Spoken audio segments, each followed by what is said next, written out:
Isuzu MUX 40,000 kilometer. Pero itemized na trabaho ani ron. Flashing brake fluid .4 Isidilco. So specs na kasama sa recommendation ng Isuzu. MUX 2023 yan. Ayan, so flashing din tayo ng coolant. Nasa 8 liters po ang coolant. So cleaning tayo ng reservoir, drain.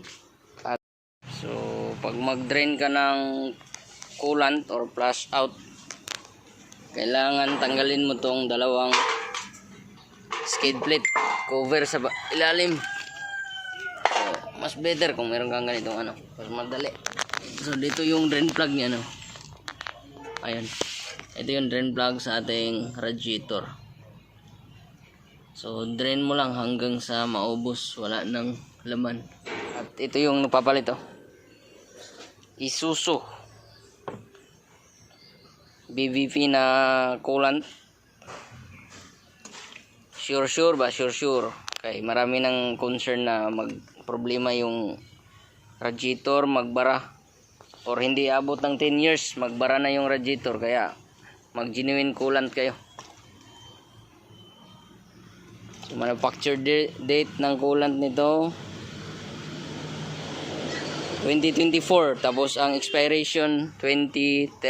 Nandito sa last. Yan.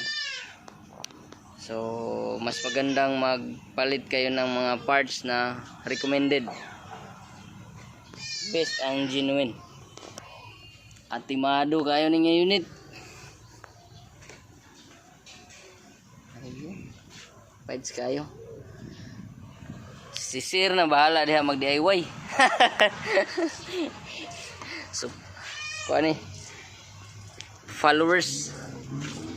So goods kayo matiman si Sir. Ayan, oh. Puno 8 ka litro.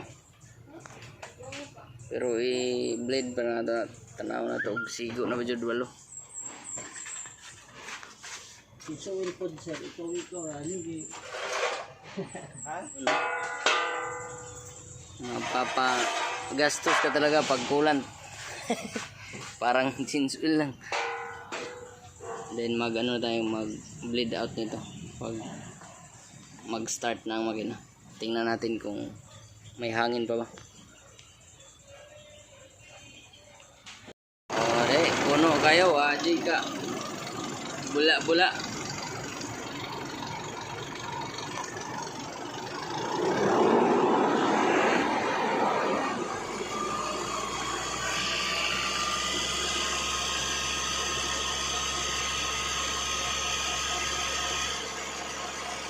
Tatay magamay.